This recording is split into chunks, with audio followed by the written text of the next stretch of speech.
Sa vie a changé le vendredi 10 février quand la voiture conduite par l'humoriste Pierre Palmade, testée positive à la cocaïne après le drame, a percuté celle dans laquelle elle se trouvait avec son beau-frère et le fils de ce dernier, âgé de 6 ans.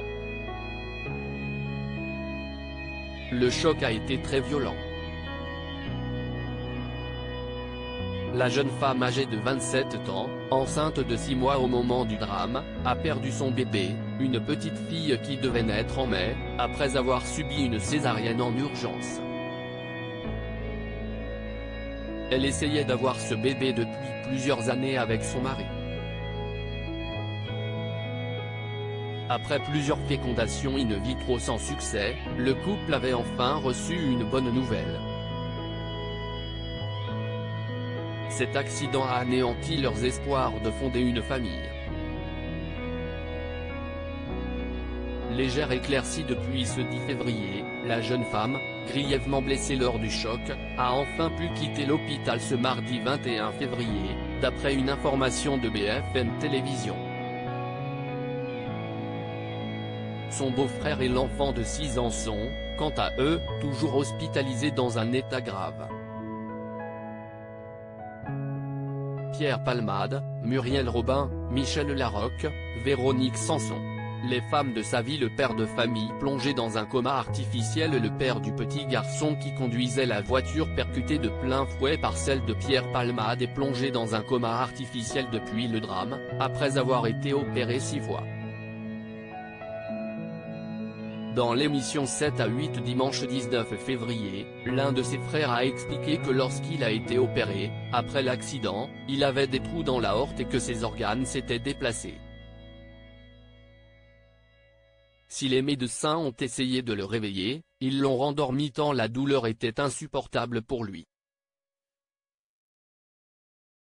Pour montrer les dégâts énormes causés par ce drame, la famille avait partagé une photo bouleversante de l'homme de 40 ans sur son lit d'hôpital. Du côté de l'enfant de 6 ans, si son état s'est un peu amélioré, les séquelles de l'accident resteront probablement à vie, tout comme pour son père. Il est toujours sous le choc.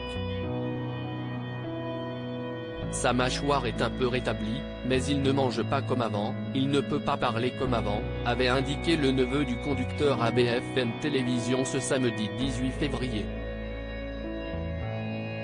Depuis qu'il s'est réveillé de son coma, il ne communique qu'avec des phrases très courtes.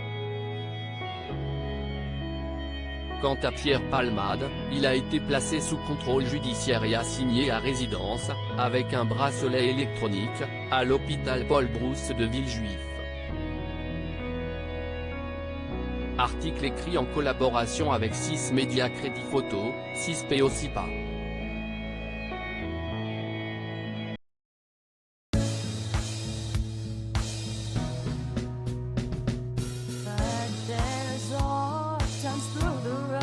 I think you can let me know. Sit down, sit back, let me help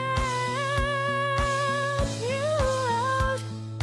Just step I gotta seek, so I see you out there's on your own. But you wish that I was theirs I would do too.